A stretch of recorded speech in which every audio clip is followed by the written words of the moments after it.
بسم الله الرحمن الرحيم عشر كان وعشر كفراد أو كترسن ويندوز 10 ka عشر كان أفراد دسنا waxaan ku baran doonaa barnaamijkiisa lixaad arranging icons on the desktop waa habeynta iconada desktopka dushiisa yaalo sidaan wada ogsoonahay casharadii koowaad waxaa casharadii horeeto waxaan ku soo baranay icons on the desktopka inay shan xabeynay ahaayeen shantaas xabo yacni shaashada constant ku ahaayeen joogto ku ahaayeen oo windowga la socdo inta kaleeta laakiin oo la abuuray marka arrangement marka loogu sameeyaa markii kala daadsiin oo midba meel yaal folder kasta oo meel gooni yaal sidee marka uu quruxsaysaa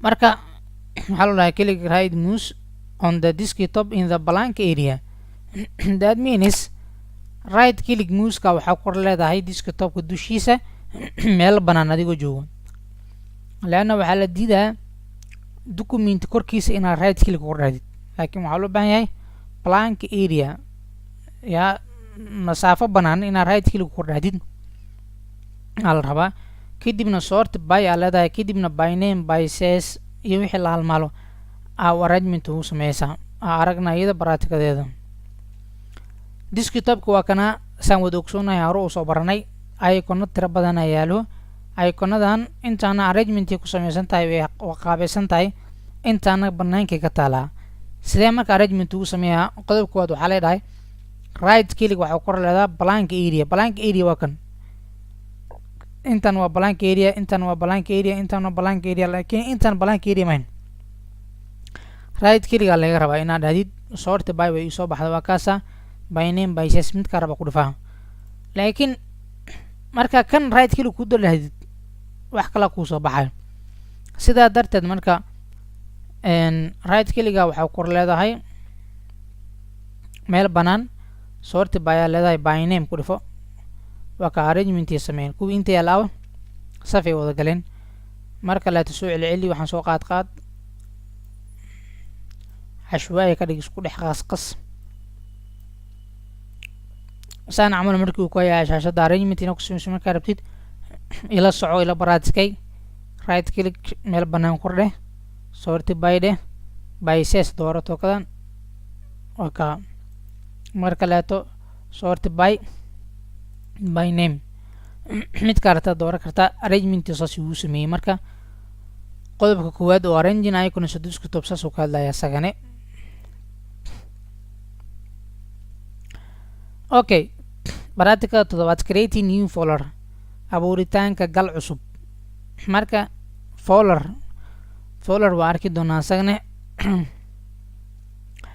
marka waxa loo dhahay click right mouse on the desktop waxa desktopka right click ku leedahay new aa leedahay folder ku dhifaysa folderka magac folder name ka dooraysa macna ku qoraysa tab the folder name ka ku qoraysa kadibna press enter key intan shantan wada u maraysa shantan wado by barnaamijka la sameeyna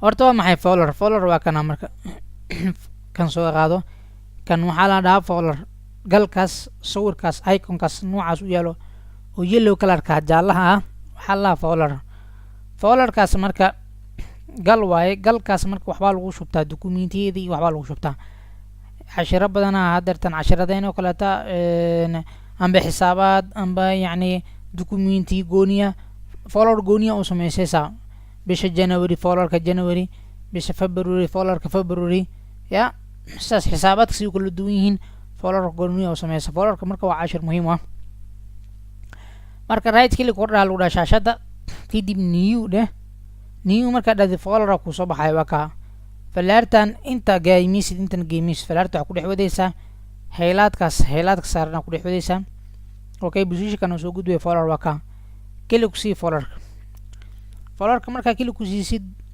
bacdeen new folder waa ka haylaadkaas markuu buluug yahay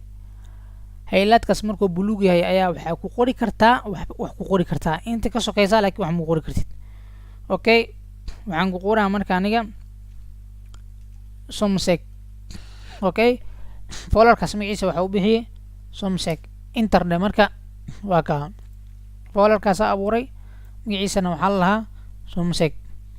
mid kaleeta abuur, right click, new folder,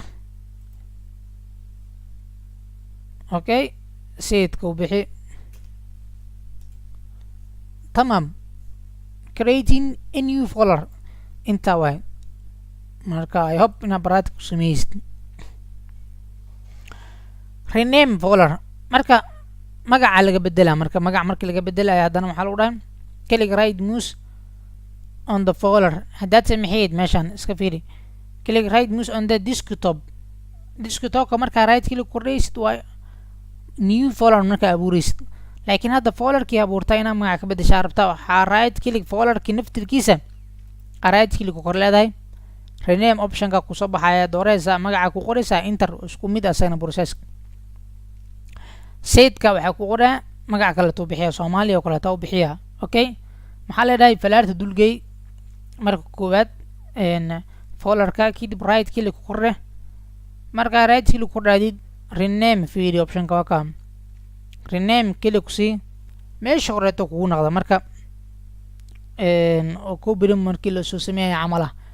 okay, maxaa ku qoraa soomaaliya.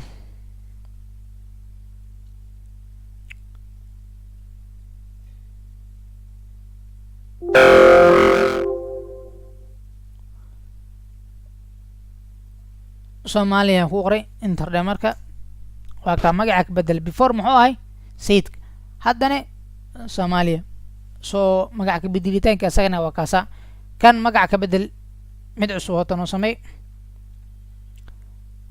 new dheh, folder dheh, enter iska dheh.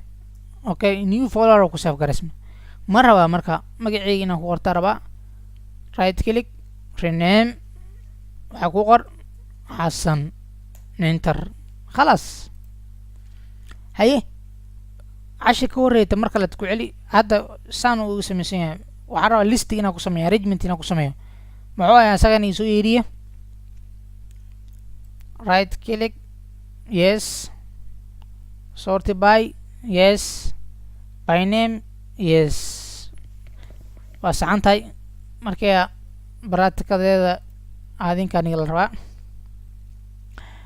marka renamekina waa sameynay, folderkina waa abuurnay. marka copying folder into the my document yani etc. marka folderkan aan abuuray aan waxaan rabaa marka meel inaan ku save gareysto oo meel ku xareysto. marka copy sameeya, marka waa ku copyaya, asaa ku copyaysa, meel kale ku copyaysa. marka click right mouse on the folder kii soo abuuray, right click korlada, kadib copy leedahay. copy marka dhaadid kadib meesha dhigaysta kortay, right click kor leedahay, paste ya kor leedahay, paste ya ku leedahay. okay, marka note the steps of moving are equal to steps of the copying. marka move marka sameeysid, move iyo cut isku mid waaye. move iyo cut marka la sameeyo iyo copy marka la sameeyo isku mid waa. by practical warki doona ayagana warka dhan ka bax. okay,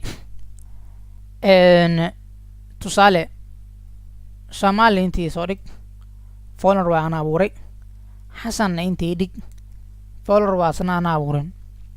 waxaan rabaa marka xasan aan rabaa inaan ku koobiyeeyo Soomaaliya. marka waa horta Soomaaliya ii fur, double click ku sii.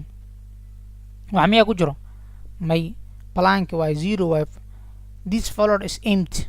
okay, close dhe iska xir. xasan uu nimaad baraatikadu kuwaad maxaa lagu dhahay, xasan uu nimaad right click ku kordhe, copy dhe. okay, Soomaaliya dul tagaa lagu dhahay, right click ku kordhe, paste ku kordhe. okay, marka xasan waxa waaye Soomaaliya. marka waxaan ku dhex jira xasan aan ku dhex jiro, si ku ogaha open marka leeto double click. hadda muxuu ahaa inta folder empty, haddana xasan aan ku dhex jiro. proof meesha tama samaysadid sidee marka uu koobiyeysa folder folder kaleeto. sumseg haddana tusaale waxaa ku koobiyeysa Soomaaliya. maxaa leeyahay right click on the folder, copy. marka move ka dad ku sheegay move iyo cut isku mid waaye. marka cut marka isticmaalayo bimacnaa cut oo sameeya meeshaan ka wada qaadaa marka uu ka qaado toos oo Somali folderka uu shubaa laakiin copy markuu yahay labada dhinacba copy way Somalina uu jira meeshiidina uu iyala laakiin cut hadii la yiraahdo toos u qaad way hadda kana cut ku sameeyna right click cut okay Somali right click kordhe paste kordhe aw kiinta uu ka tagay لأنه cut waa move way hal dhinac leh oo yaali kariya laakiin copy markii la labada dhinac waa keenaysa Somali fur xasana waa keenay somsakna waa keenay somsak say ku keenay cut a ku keenay xasana saa ku keenay copy a ku keenay idan inaan isla fahnay ayaan rajaynayaa okay copy folderka waa ka stabilisation oo kuwana baraad kalena samay kartaa qodobadina oo ku qona intii ugu qorayn baraadka marka qaybta ugu dameyso baraadka kaltanka deleting folder in la tiro folderka hadaan sameysan delete ku sameeyna maxaa loo dhahay click right mouse on the folder kadib delete iska dheh okay xasan ma sameeyno xasan right click kordhe delete option waa ka delete oo baxay خلاص Somali fur xasan kasi delete okay right click kordhe folder ka rabti inaad delete dushiisa right click kordhe delete option waa kan rename option waa kan copy option waa kan cut option waa kan inta meesha ku jiraan okay delete waa ka Somali laftigiisa oo weynaatir right click delete خلاص abuuritaankiisa waa taqaanaa right click shashada kordhe new dheh waa abuuri kartaa magaca ka bedel copy cut soo dheh delete garay afartaas xabba hilmaamin aad baa u mahadsan tahay la soco qaybta xigto hana hilmaamin subscribe-ka iyo gambalaalka inaad furatid si casharada ku xigaba talanteed ay ku soo dhacan. Wassalaamu calaykum waraxmatullaahi wabarakaatuh.